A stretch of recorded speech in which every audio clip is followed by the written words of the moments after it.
Good evening, everybody. Today is July the 17th. It's about 9:30 p.m. here in Istanbul, Turkey. And thank you very much for joining me on this very late Sunday evening to get a Bitcoin technical analysis update. So my job in this particular channel is to provide you with top-tier technical analysis on a consistent basis from the perspective of somebody who was in the crypto space since 2015, where I racked up about 400 Ethereum total and ended up getting the opportunity to sell near a top in May and June, reaching $350. Where I was able to sell those 400 Ethereum for about $150,000, which gave me the opportunity and the confidence to leave my engineering job and pursue crypto full time. And since then, I've grown that 400 Ethereum to well over seven figures. And my job now is to make sure that I educate the public and be sure that I'm consistent and active and give you the perspective from $1 million trader. So let's get on with this evening's Bitcoin technical analysis from the very beginning. So first of all, I want to point out that we're a little bit over the middle of the month here, okay? And we're getting a higher high. So the monthly candle looks decent so far, with still the opportunity to reach a higher volume than the previous month, which would be great.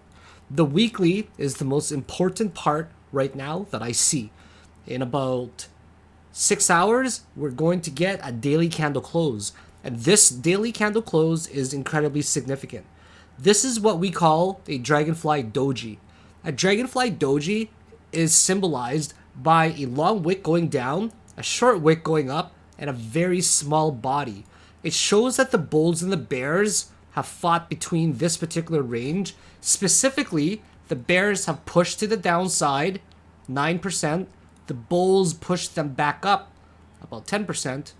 And also the bulls pushed to the top there. They tried to make an attempt to attack on the offensive, but the bears rejected them, closing them down over here. Now this is a very consistent type of volume that I would expect when we're reaching near a particular bottom. Now, the most important thing to remember is that dollar cost averaging is your best friend.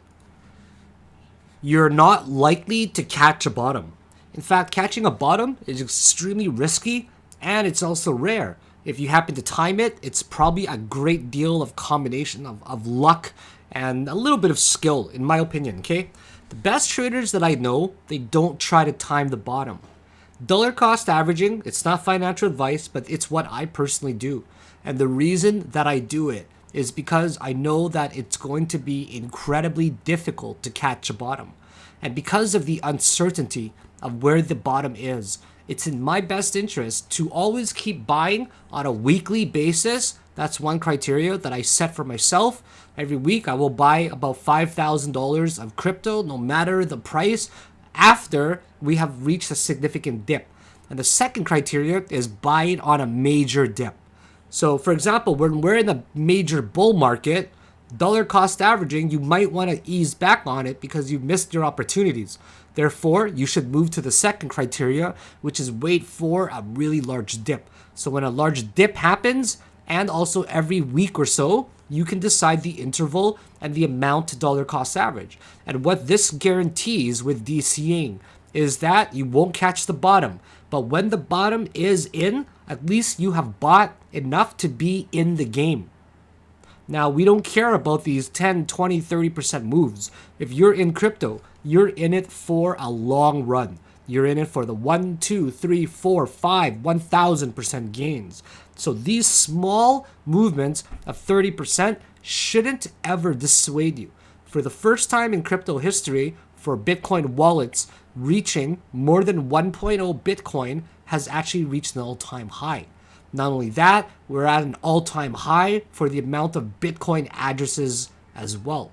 So many factors that are leading me to believe that maybe a bottom is in, but even if it is not in, I'm prepared and willing to dollar cost average to a really low amount that's going to ensure that I yield the best possible average price, and it'll ensure that I will be here and ready and in the game when a bull market does happen. So if we take a look at the weekly chart right now on the moving average, I will zoom out here, go to Bitfinex. I like Bitfinex because they've been around for a long time. So we take a look at the weekly moving average. What we're seeing here are two major things. Since 2017, this yellow trend line has held thus far.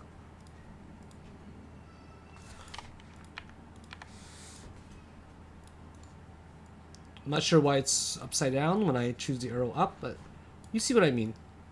Here, here, here, and we are at another critical point. Will this end up holding? It's a big important moment where we're reaching an apex. This is on a logarithmic scale.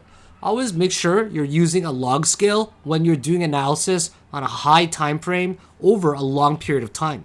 But if you're a day trader or a swing trader, make sure you refrain from using log, because you're going to get very different, very skewed types of trend lines that will be drawn. Now, another important observation to make is that for the 2017 all-time high of around 19,700, we're reaching it right now. When you combine that long trending yellow line that I showed you from 2014 and Bitcoin's 2017's all-time high, what you're seeing is a squeeze and a dual support trend line is what I call it.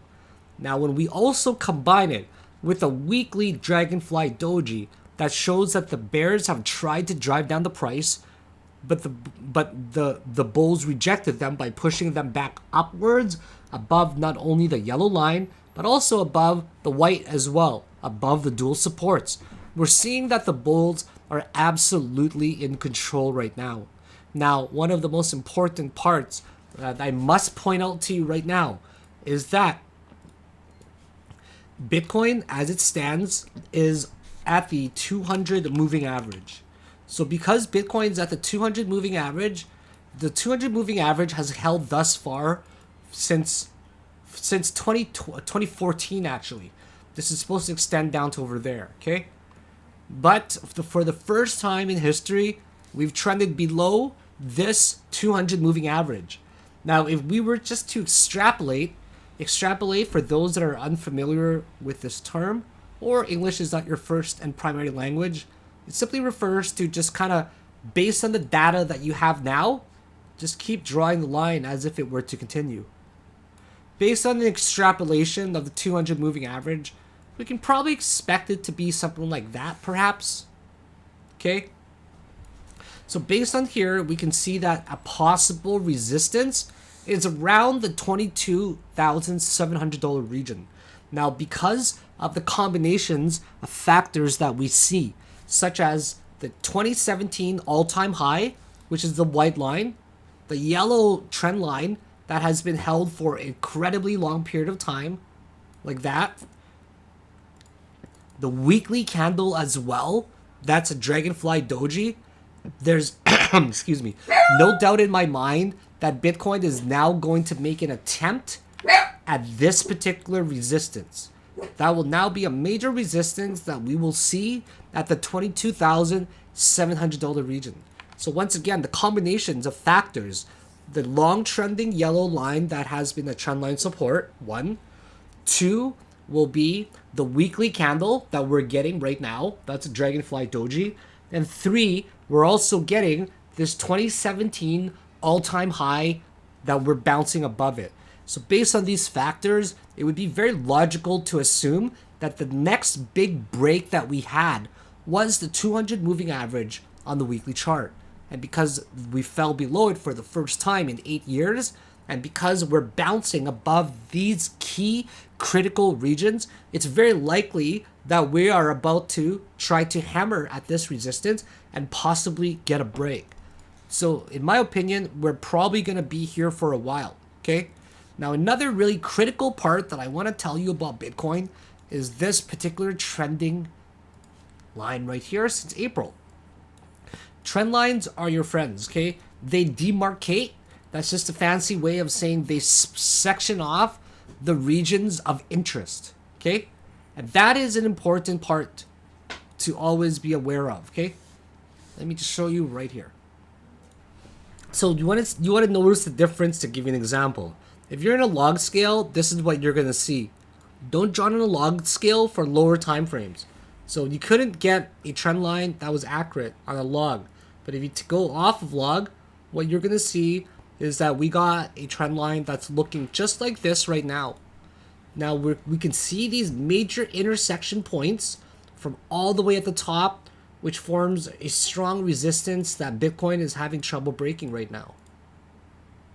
See these regions? They have now formed since April, which is about 3.5 months now. Because of that, what happens is we're squeezing into an apex, and Bitcoin is now having trouble breaking above it. In fact, we ended up rejecting it here. Let me give you a really good example of how Bitcoin's been trending, and you will get a clear example of how we broke to the downside and rejected going up. If I were to draw a clear trend line right now, over here, something like that, on, for example, the 4-hour time frame here, to make sure that we're accounting for some bull trapped and bear trapped regions, would you agree with me that that's a pretty beautiful, visible trend line that we see? So what we see first of all is this candle right here that tries to push to the downside below the trendline support. And we successfully defend about 0.8%. We go to the upside here, and on a lower time frame, we see that the bears tried to push down, the bulls successfully defended, and it looked pretty bullish. Unfortunately, the bears ended up driving it all the way back down. So we see that this has been trending for a good period of about 3-4 days now.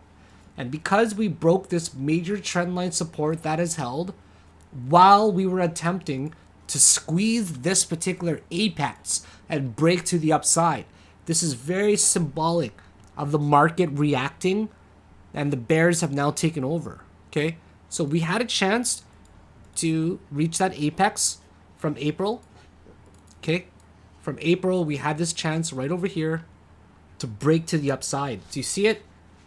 So we had a compression from the top there that made a major trend line, and then the bottom made a major trend line as well. So when we were going to reach this conclusion here, something was going to happen. So just to give you an example, it was supposed to look something like this. Okay, something like that. And then the bulls, of course, wanted a major break to the upside. That would have been great. I would have longed about 70 Bitcoins if this broke to the upside. Unfortunately, as we play out the series of events, this is what happens. Instead, we end up getting a fight in between this apex here. Whenever an apex is reached, it happens because there's a balance of supply and demand. Okay? And usually the bulls are fighting on one side, and then the bears are fighting on the other side. And one side always wins. But which side would it be? Okay, so we see that the bulls are wanting to push up, the bears are wanting to push down. As we see it play out, we're seeing the first rejection there. Did you see that? Let me play that again for you to make sure that you're seeing it accurately. Whenever you do a bar replay, you're always going to see it in two different candles on the same one. One is the open, that's halfway, and the other one is closed. You must be able to see this with quick fashion and a good eye. First of all, the next one you see will be a wick coming down, and then actually a big red candle, and then a Dragonfly Doji to reject it with a wick. Watch closely. This one or the next one. This one coming up, you'll see it. A red wick, and then a Doji to reflect that the bulls recovered. Did you see that? So there were two candles there that we saw. Okay, that means that the bears are definitely on the attack there. Bulls luckily defended, although the wick was too large, which gives you a very bearish sentiment. So the next one that we see, right? Bulls tried to push up, but let me show you what happens on the bar replay when that happened there. So watch closely. Next one is the one with the red candle and then the wick. And then this one here, it actually just jumped right to it because it was the most recent candle. It didn't have the capacity to scroll back that much.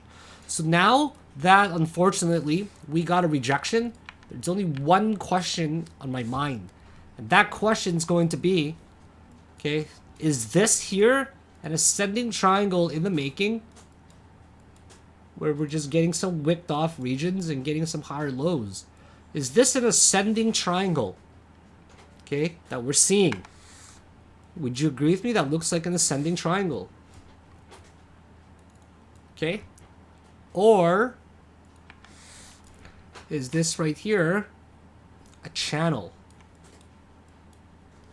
Okay. Not only that, if this is a channel or an ascending triangle, it doesn't matter because of this particular region here right now. What we see is that this is getting compressed into this region. Agreed? So now what we can say with certainty is that it's going to have a major fight at this huge trend line, okay, right here. This yellow trend line that's been holding since April. So based on the trend line analysis, we can see that it's going to have a big fight and squeezing into another apex that could literally be for another week. Unless we break out here and now, Bitcoin's going to probably get down to the $20,000 regions once again. So these are my thoughts for Bitcoin. I don't want to keep the video too long. I see that we failed this particular attempt to break above the 120-day resistance since April. And secondly, this is the major resistance at 21,700. But I want to make note that for the whole week, we're probably going to conform into here. But near the end of the week or the middle of the week, I expect a bullish momentum based off of all the other indications I mentioned before, such as the 200 moving average attack, the Dragonfly Doji, the long trend line since 2014, and 2017's all-time high. So stay tuned. It's going to be an incredibly busy week, in my opinion, in terms of just evaluating and observing the market to see how the conditions will react to these particular price points. So unfortunately, we didn't get a break to the upside, but I'm confident that by the end of the week, we're probably going to get another huge attempt again. So stay tuned, everybody. So I just wanted to give you a quick Sunday evening update. If you've enjoyed this video, please make sure that you're liking the video, subscribe to the channel as well, and make sure you're hitting that notification button to get my latest updates for my live streams and Bitcoin and market analysis. Have yourselves a great evening, and I hope you've had a great weekend. Bye now.